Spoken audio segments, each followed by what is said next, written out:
अब मैं रिएक्ट करने वाली हूँ on Chhatrapati Shivaji Maharaj attitude videos Maratha thug life. बहुत अच्छा रिस्पांस था पिछले वीडियो पे, तो मैंने सोचा जल्दी जल्दी नेक्स्ट पार्ट भी लेके आऊंगी, तो मैं लेके आ चुकी हूँ। So before I start, hello मैं मोनाली नायक, वेलकम टू माय चैनल नखरे वाली मोना। और अगर आपने मुझे अभी तक सब्सक्राइब नहीं किया होगा तो please to subscribe my channel. So let's go. आग से खेलोगे हाथ जल जाएगा, और हमसे खेलोगे तो पूरे जलकर खाक हो जाओगे। Okay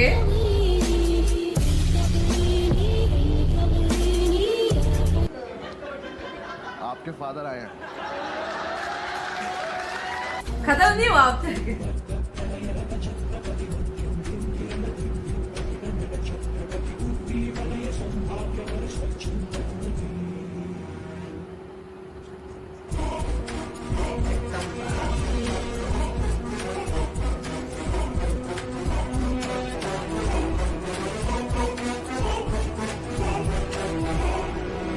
Wow.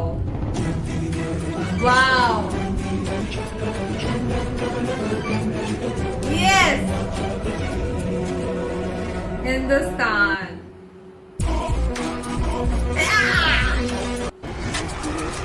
अकेले खड़े हो और जाओ, वरना टीमा बना देंगे। चल। ये मेरा फेवरेट पार्ट था इस 17वीं मूवी का। शताब्दी भारत सदियों से चली आ रही इस्लामी क्रूरता से त्रस्त था। मंदिरों को तोड़कर उनकी मूर्तियों का मस्जिदों की सीढ़ियों में गाड़ना, हिंदू स्त्रियों यहाँ तक कि राजकुमारियों का अपहरण और अकल्पनीय बर्बरता अपनी चरम पर थी। पर इस विध्वंस के अंधेरे में एक चिंगारी 1630 में दक्खन के क्षितिज पर उभरी। शिवाजी राजे।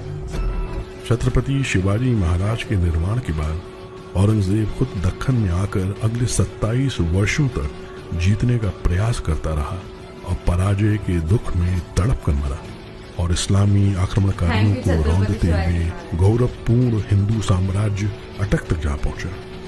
अगर छत्रपति शिवाजी महाराज न होते तो न मंदिर होते, न मूर्तियां होती, न हिंदू धर्म होता। भारत एक लिबरल देश नहीं बल्कि एक शरिया देश बन गया होता।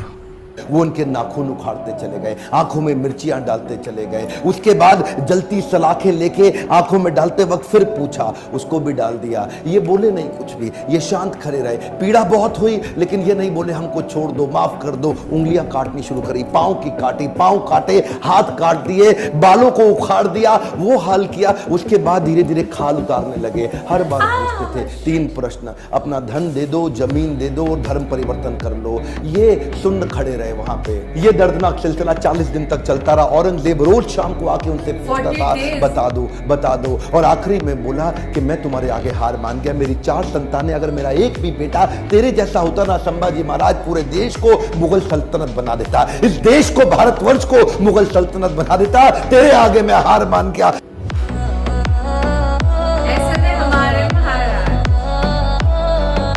बहुत बड़ी ताकत है हिंदुस्तान में, और ये ताकत, इसके जो डांडे हैं, ये उस ताकत के साथ मिलते हैं जो औरंगजेब आलमगीर के साथ बरसरे पैकार है। मरहटा ताकत। ये जो मराठे हैं इनका भी कुछ अपना एक, यानी बड़े लड़ाका कौम है, बड़ा पोटेंशियल है।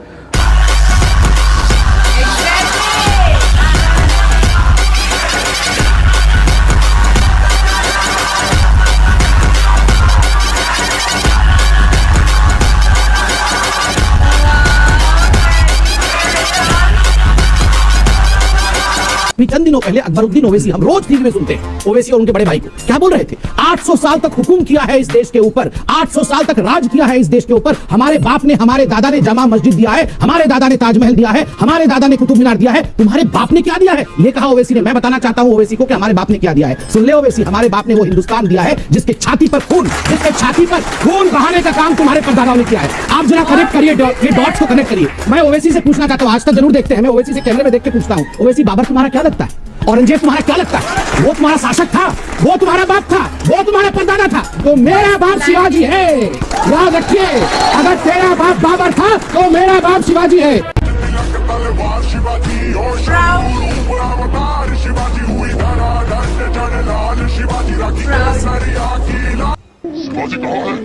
ये सामने बैठे हैं राजा Shivaji.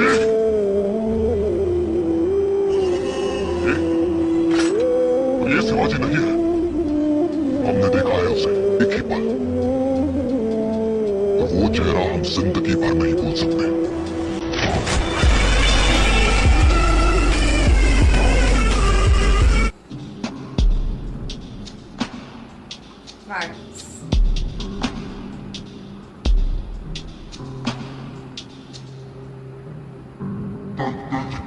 Man of cinemas. Scholar in both Mahabharata and Ramayana.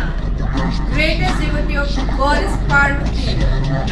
His main form of was like a gorilla warfare. Yes. Tiger claw. Touchstone. Wow. ये सबसे. दोस्तों, छत्रपति शिवाजी महाराज के बारे में हम सब जानते ही हैं और ऐसा कहा जाता है कि मुगल सल्तनत के शासन को तोड़ने में भी उनका बहुत बड़ा योगदान था। और ये तो कुछ भी नहीं, लॉर्ड माउंटबेटन ने तो यहाँ तक कहा था कि अगर छत्रपति शिवाजी महाराज इंग्लैंड में जन्मे होते ना तो वे पूरी धरती पे नहीं बल्कि पूरे संसार पे राज करते। दोस्तों, प्राउड तब होता है कि जब कोई देश ने 200 साल तक हमारे देश पे शासन करा हो और उस देश का बहुत बड़ा गवर्नर ऐसी बात बोले तो शिवाजी महाराज को छोटी तोप तो होगे नहीं, वो बहुत बड़े योद्धा होंगे। गाइस, अगर आपको वीडियो अच्छा लगा हो तो हमारे चैनल को लाइक कीजिए या सब्सक्राइब कीजिए। होंगे है, बहुत बड़े योद्धा है वो।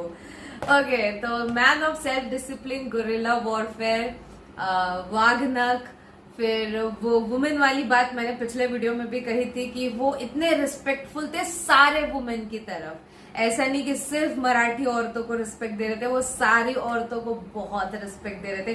कभी उनके राजमहल औरतों के ऊपर ऐसे गंदी चीजें होना, औरतों को उठा के लेके जाना, उनके साथ गंदी हरकतें, ये कभी नहीं हुआ। एंड दूसरे रिलीजन को उन्होंने बहुत ज्यादा रिस्पेक्ट दी, हमेशा से उन्होंने अपने रिलीजन को सबसे ऊपर रखा, नो डाउट, एंड दूसरे रिलीजन को भी बहुत रिस्पेक्ट दी है। तो उनके राज में जैसे हमने पढ़ा अभी कि उन्होंने कभी भी किसी भी मस्जिद इसको हाथ नहीं लगाया, मंदिरों को रिस्टोर किया। ठीक है, सो ऐसे वो जब आते हैं ना बहुत सारे क्लिप्स एंड ऑल, एक अलग प्राउड फील होता है, गूजबम्स आता है।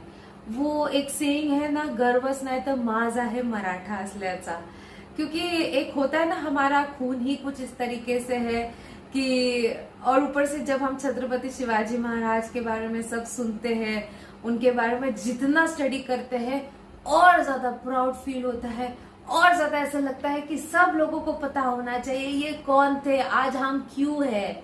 अगर वो नहीं होते तो आप सोचो क्या होता। इतने सालों से हम पे राज किया गया था ऐसे क्रूर राजाओं शासकों के द्वारा, एंड देन छत्रपति शिवाजी महाराज भगवान के रूप में आ गए, एंड देन वंस अगेन आज वो थे इसलिए हम हैं आज, राइट? ये अगर आप मानते हो तो बताओ मुझे कमेंट सेक्शन में, लाइक करो, शेयर करो, एंड जितना हो सके शेयर करो। अगर आपको और भी ऐसे वीडियोस देखना चाहते हो तो मुझे इससे पता चलता है, आपके व्यूज से पता चलता है कि काय आवडतं काय नाही, फिर उसके अकॉर्डिंग में लेके आती हूँ वीडियोस। तो प्लीज अच्छा रिस्पॉन्स देना है तो मेरा रिएक्शन। बाकी परत मी आलेचा, बाय।